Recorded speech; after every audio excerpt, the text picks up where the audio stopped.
चंद्रा देवी का मायके जाने का प्रोग्राम था, इसलिए उसने घर का अगले दिन का काफी काम शाम को ही निपटा दिया था। बचा खुचा काम अगले दिन पूरा करके वह दोनों बच्चों सोनिया और प्रिंस को लेकर 20 नवंबर 2013 को नोएडा से बस पकड़कर दिल्ली आ गई। दिल्ली के सराय कालेखा में उसका मायका था। नानी के घर आकर दोनों बच्चे बहुत खुश थे। चंद्रा के मायके के सामने ही दिल्ली नगर निगम का पार्क था। मोहल्ले के अन्य बच्चों के साथ सोनिया और प्रिंस भी सुबह ही पार्क में खेलने के लिए निकल जाते थे। दोनों बच्चों के साथ खेलने में इतने मस्त हो जाते थे कि उन्हें खाना खाने के लिए चंद्रा को बुलाने जाना पड़ता था। चंद्रा सोचती थी कि 2-4 दिनों में वह फिर ससुराल लौट जाएगी और वहां जाकर बच्चे स्कूल के काम में लग जाएंगे, इसलिए वह बच्चों के साथ ज्यादा टोकाटाकी नहीं करती थी। 24 नवंबर की सुबह भी प्रिंस रोजाना की तरह अपनी बहन सोनिया के साथ पार्क में खेलने गया। जब वह खेलते खेलते थक गया तो पार्क के किनारे बैठ गया और अन्य बच्चों का खेल देखने लगा। उसे वहां बैठे अभी थोड़ी देर ही हुई थी कि 2 आदमी उसके पास आकर खड़े हो गए। उनका चेहरा रुमाल से ढका हुआ था। उनमें से एक ने प्रिंस को गोद में उठाकर उसका मुंह दबाकर उसे शॉल से ढक लिया और पास खड़ी मोटरसाइकिल के पास पहुंच गए। मोटरसाइकिल को पहले से ही एक आदमी स्टॉर्ट किए उस पर बैठा था। वे दोनों भी मोटरसाइकिल पर उसके पीछे बैठकर फरार हो गए। सोनिया ने ये सब खुद अपनी आंखों से देखा, लेकिन डर की वजह से वह कुछ नहीं बोल सकी।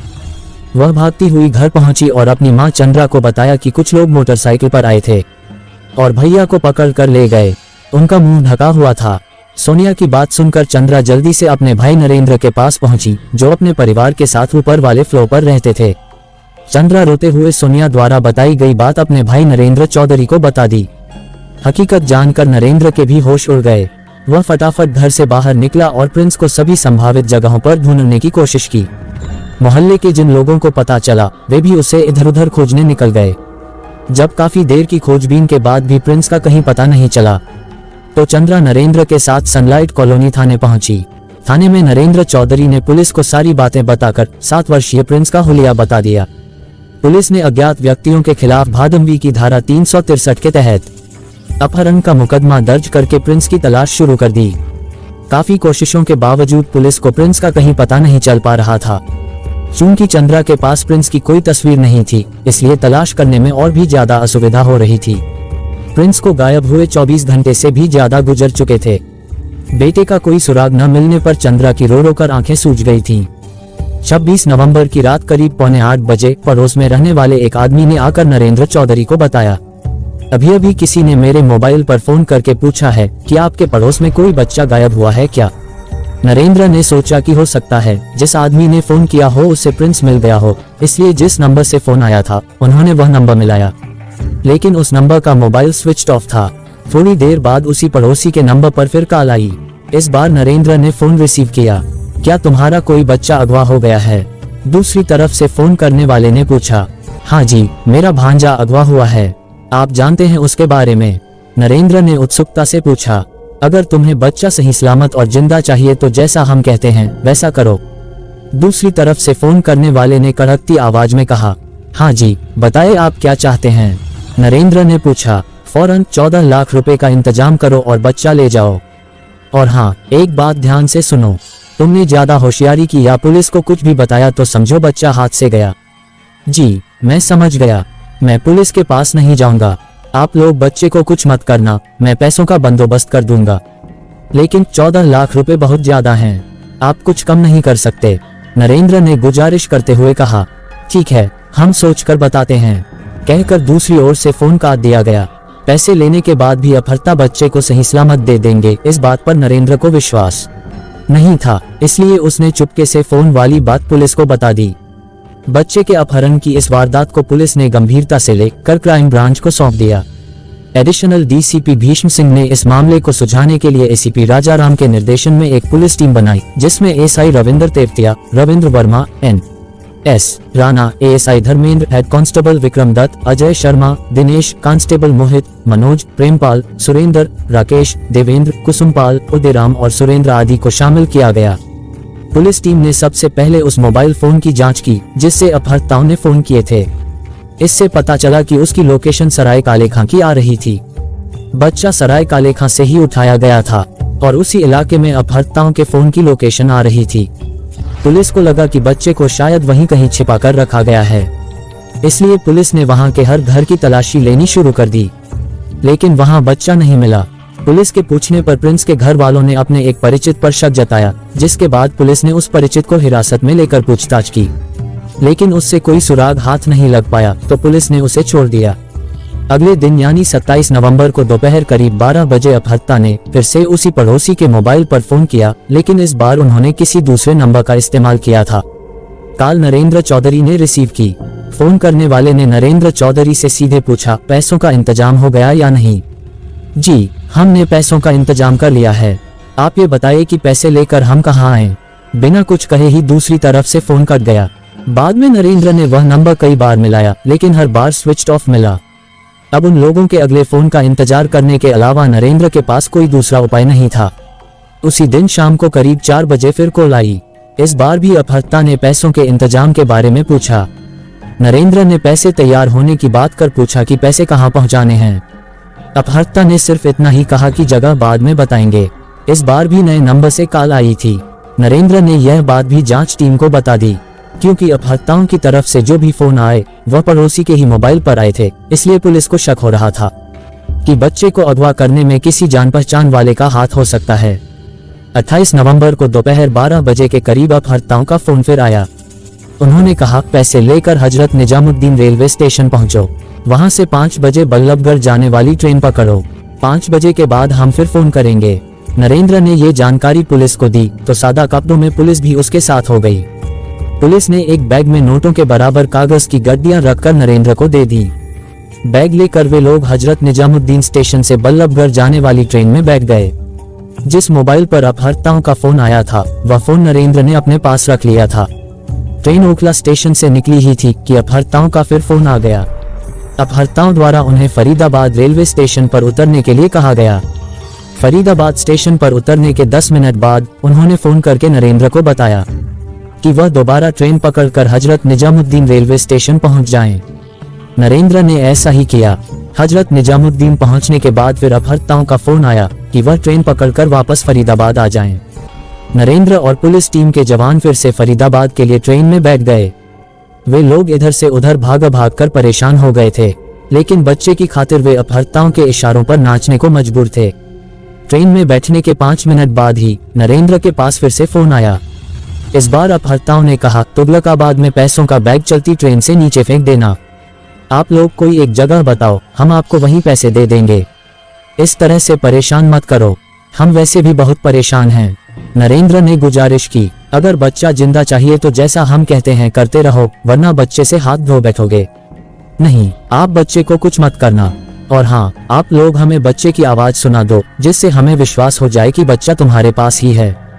आवाज क्या सुनाएं? पैसे मिलने पर हम बच्चा ही वापस कर देंगे, लेकिन फिलहाल वही करो जो हम कह रहे हैं। अपहर्ताओं के कहने पर नरेंद्र चौधरी और पुलिस वाले फिर फरीदाबाद रेलवे स्टेशन पर उतर गए। उस समय रात के 10 बज चुके थे। नरेंद्र ने स्टेशन पर इधर उधर देखा, लेकिन उन्हें कोई नजर नहीं आया। जिन नंबरों से अपहर्ताओं के फोन आ रहे थे नरेंद्र ने उन्हें मिलाए, लेकिन सभी स्विच ऑफ मिले। इसका मतलब फोन पर बात करते ही वे उसका स्विच ऑफ कर देते थे। काफी देर इंतजार करने के बाद अपहर्ता का फोन आया। उसने कहा कि अब वापस हजरत निजामुद्दीन चले जाओ और तुगलकाबाद के आगे रास्ते में रुपयों का बैग फेंक देना। तुगलकाबाद से आगे किस खास जगह बैग फेंकना था ये बात उन्होंने फोन पर नहीं बताई थी, इसलिए नरेंद्र चौधरी ने रास्ते में बैग नहीं फेंका। वह वापस हजरत निजामुद्दीन पहुंच गए। उधर क्राइम ब्रांच की एक टीम इलेक्ट्रॉनिक सर्विलांस के जरिए अपहर्ताओं द्वारा इस्तेमाल किए जा रहे फोन नंबरों की जांच में लगी थी। उनकी लोकेशन तुगलकाबाद इलाके की ही आ रही थी। हजरत निजामुद्दीन लौटने के बाद Narendra Chaudhary crime branch office पहुंचे तो इंस्पेक्टर सुनील कुमार ने बताया, हमें अपहर्ताओं का सुराग मिल चुका है, लेकिन अभी भी हालात गंभीर हैं क्योंकि बच्चा उनकी कैद में है। हमें उम्मीद है कि कल सुबह तक आपका भांजा आपके पास होगा। इस दौरान पुलिस ने जांच में यह पाया कि अपहर्ता अलग अलग नंबरों से नरेंद्र चौधरी को फोन करने के बाद एक दूसरे मोबाइल नंबर पर तुरंत कॉल करते थे। जिस नंबर पर वे कॉल करते थे उस नंबर को पुलिस ने सर्विलांस पर लगाकर ट्रेस करना शुरू कर दिया था।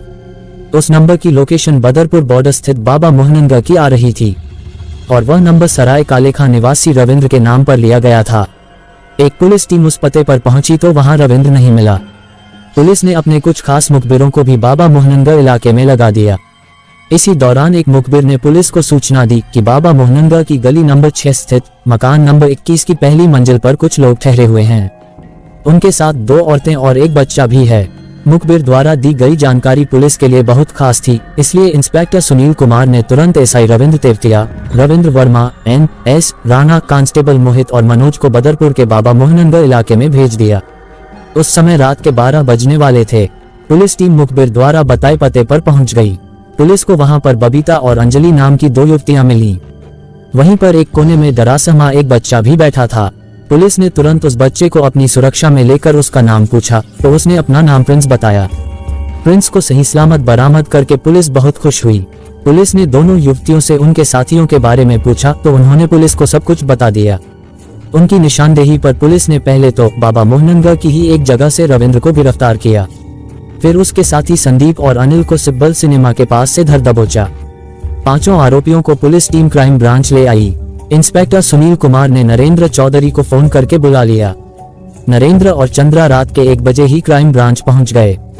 वहां प्रिंस को देखकर दोनों बहुत खुश हुए। चंद्रा उसे अपने सीने से लगाकर रोने लगी। पुलिस ने दोनों को जब अपहर्ताओं से मिलाया तो नरेंद्र चौधरी देखते ही बोला, रविंद्र तूने प्रिंस को अगवा किया था। भाई तू इतना गिर गया कि आप इसे जानते हैं? SI NS. राणा ने बात काट कर बीच में ही पूछा। जानता हूँ सर, ये रिश्ते में मेरा भाई लगता है। इससे सारा परिवार परेशान है। रविंद्र सिर झुकाए चुपचाप खड़ा सब कुछ सुनता रहा। पुलिस ने 5 आरोपियों से पूछताछ की तो पता चला कि सारी घटना का मास्टरमाइंड खुद प्रिंस का मामा रविंद्र ही था। रविंद्र उर्फ रवि गुर्जर सराय कालेखा में रहने वाले महिपाल का बेटा है। माता पिता के अलावा परिवार में रविंद्र के 3 भाई और भी हैं। वह सबसे छोटा है। बेरोजगार रविंद्र आवारागर्दी और अपने साथियों के साथ छोटी मोटी चोरी जैसी घटनाओं को अंजाम दिया करता था। उसकी इन्हीं हरकतों से परिवार के दूसरे लोग परेशान रहते थे। वह कोई अपराध करके फरार हो जाता तो पुलिस उसके घर वालों को तंग करती थी। इसी वजह से उसके घर वालों ने उससे संबंध खत्म कर लिए थे। अनिल और संदीप उसके गहरे दोस्त थे। 22 वर्षीय अनिल दिल्ली के गौतमपुरी इलाके में रहता था। 12वीं पास करने के बाद वह रविंद्र की संगत में पड़ गया था, जबकि रविंद्र का तीसरा दोस्त संदीप दिल्ली के ही कोटला मुबारकपुर इलाके में रहता था। तीनों ही अविवाहित और आवारा थे। रविंद्र और संदीप अक्सर गौतमपुरी में अनिल के पास आते रहते थे। इसी दौरान रविंद्र की मुलाकात बबीता से हुई। बबीता अपनी बड़ी बहन अंजलि के साथ बाबा मोहनंगा बदरपुर दिल्ली में किराए पर रहती थी। दोनों सगी बहनें मूल रूप से उत्तराखंड के कस्बा धारचूला की रहने वाली थीं। बबीता अविवाहित थी और अंजलि शादीशुदा। इसी वजह से बबीता का अपने पति प्रमोद से संबंध टूट गया था तो वह मायके चली आई थी। करीब 8 महीने पहले अंजलि और बबीता काम की तलाश में दिल्ली आई थीं और बदरपुर क्षेत्र में दोनों एक दर्जी के यहाँ कपड़ों की सिलाई करने लगी थीं। वहां से होने वाली आमदनी से उनका खर्च चल रहा था। एक दिन बबीता की मुलाकात रविंद्र से हुई तो रविंद्र ने उसे अपने दिल में बसा लिया। इसके बाद वह उस दुकान के आसपास मंडराने लगा जहां बबीता काम करती थी। धीरे धीरे बबीता का झुकाव भी रविंद्र की ओर हो गया। दोनों ने एक दूसरे को अपने फोन नंबर भी दे दिए। जल्दी ही दोनों एक दूसरे के काफी करीब आ गए, यहाँ तक कि उनके बीच जिस्मानी संबंध भी कायम हो गए। उनके दिलों में पनपी मोहब्बत पूरे शबाब पर थी। रविंद्र ने अपने दोस्त अनिल की मदद से अंजलि और बबीता को बदरपुर में ही दूसरी जगह किराए पर मकान दिलवा दिया और वह खुद भी उन दोनों के साथ लिव इन रिलेशन में रहने लगा। चंद्रा दिल्ली के सराय कालेखां इलाके में रहने वाले रामपत चौधरी की बेटी थी। रामपत चौधरी की चंद्रा के अलावा एक बेटा नरेंद्र चौधरी और 2 बेटियां थीं। वह सभी बच्चों की शादी कर चुके थे। नरेंद्र चौधरी का दूध बेचने का धंधा था। करीब 15 साल पहले उन्होंने चंद्रा का ब्याह नोएडा सेक्टर 5 स्थित हरोला गांव में रहने वाले महावीर अवाना के साथ किया था। महावीर अवाना प्रॉपर्टी डीलिंग का काम करता था। शादी के कुछ सालों तक महावीर और चंद्रा के बीच सब कुछ ठीक रहा, लेकिन बाद में उनके बीच मनमुटाव रहने लगा। इसकी वजह यह थी कि वह शराब पीने का आदी था। चंद्रा शराब पीने को मना करती तो वह उसके साथ गाली गलौज करता और उसकी पिटाई कर देता था। रोज रोज पति की पिटाई से परेशान होकर चंद्रा अपनी मां के पास आ जाती थी। इस दरमियान वह 2 बच्चों की मां बन चुकी थी। उसकी बेटी सोनिया 11 साल की और बेटा प्रिंस 7 साल का था। सोनिया 5वीं में पढ़ रही थी और प्रिंस यूकेजी में। कुछ दिन मां के यहाँ रहने के बाद चंद्रा ससुराल लौट जाती थी। 20 नवंबर 2013 को भी चंद्रा बच्चों के साथ मायके आई थी। नानी के यहाँ आकर बच्चे बहुत खुश थे क्योंकि यहाँ वे MCD के पार्क में मोहल्ले के अन्य बच्चों के साथ जी भरकर खेलते थे। दूसरी ओर नरेंद्र के रिश्ते का भाई रविंद्र कोई काम धंधा नहीं करता था। उसका खर्चा बबीता ही उठाती थी। एक दिन अंजलि ने रविंद्र से कहा, तुम बबीता के साथ बिना शादी किए पति पत्नी की तरह रह रहे हो। वह कमाती है और तुम खाली रहते हो। आखिर ऐसा कब तक चलेगा? तुम कोई काम क्यों नहीं करते? रविंद्र भी कोई काम करना चाहता था, लेकिन काम शुरू करने के लिए उसके पास पैसे नहीं थे। वह सोचता था कि कहीं से मोटी रकम हाथ लग जाए तो वह कोई काम धंधा शुरू करे। ये बात उसने अंजलि और बबीता को बताई। काम शुरू करने के लिए रविंद्र 1-2 लाख रुपए की बात कर रहा था। इतने पैसे दोनों बहनों के पास नहीं थे। रविंद्र की समझ में नहीं आ रहा था कि आखिर वह ऐसा क्या करे जिससे उसके हाथ मोटी रकम लग जाए। काफी सोचने के बाद उसके दिमाग में एक योजना आई तो वह उछल पड़ा। उसने उन दोनों से कहा, मैंने एक योजना सोची है, अगर तुम मेरा साथ दो तो वह पूरी हो सकती है। क्या योजना है? अंजलि ने पूछा। हम किसी बच्चे का अपहरण कर लेंगे।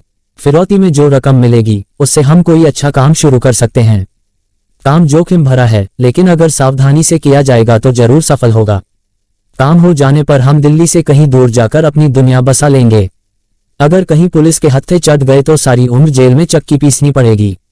अंजलि और बबीता ने कहा, पुलिस को पता तो तब चलेगा जब हम उस बच्चे को जिंदा छोड़ेंगे। मैंने पूरी योजना तैयार कर ली है। रविंद्र ने अपने मन की बात बता दी। मगर अपहरण करोगे किसका?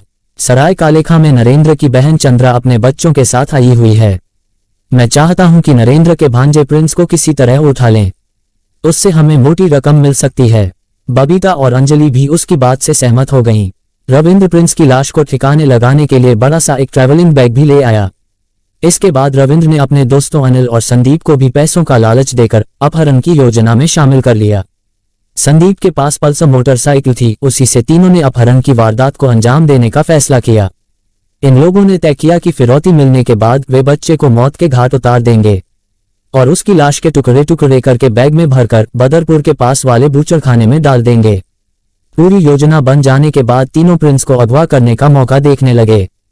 24 नवंबर 2013 को कुछ बच्चे इलाके में बने MCD पार्क में खेल रहे थे। उस वक्त प्रिंस बच्चों से अलग पार्क के किनारे चुपचाप बैठा था। रविंद्र अनिल के साथ आहिस्ता से वहां गया और उसने प्रिंस को गोद में उठा लिया। इससे पहले कि प्रिंस शोर मचाता, उसने उसका मुंह दबाकर उसे शॉल से ढक लिया। फिर तीनों मोटरसाइकिल से फरार हो गए। उन्होंने अपने चेहरे रुमाल से ढक रखे थे। सोनिया ने यह सब देख लिया था। वह भागती हुई घर गई और अपनी मां से सारी बात बता दी। सभी आरोपियों ने पुलिस के सामने अपना अपराध स्वीकार कर लिया। पुलिस ने अनिल के पास से 6 फोन भी बरामद किए जिनसे उसने फिरौती की कॉल्स की थीं। पता चला कि वे फोन भी चोरी के थे। पुलिस ने पल्सर मोटरसाइकिल के अलावा वह बैग भी बरामद कर लिया जिसमें ये लोग प्रिंस को मारने के बाद लाश के टुकड़े भरकर फेंकते। पूछताछ में आरोपियों ने बताया कि फिरौती की रकम मिलती या न मिलती, वे लोग प्रिंस को मौत के घाट उतारने वाले थे, क्योंकि प्रिंस ने रविंद्र उर्फ रवि गुर्जर को पहचान लिया था। क्राइम ब्रांच ने सभी आरोपियों को 29 नवंबर 2013 को साकेत कोर्ट में पेश करके थाना सनलाइट कॉलोनी पुलिस के हवाले कर दिया। बाद में सनलाइट कॉलोनी थाना पुलिस ने रविंद्र उर्फ रवि, अनिल, संदीप, अंजलि और बबीता को अदालत में पेश करके न्यायिक हिरासत में भेज दिया। कथा लिखे जाने तक सभी आरोपी जेल में बंद थे। कथा पुलिस सूत्रों तथा चंद्रा और नरेंद्र चौधरी के बयानों पर आधारित है। धन्यवाद।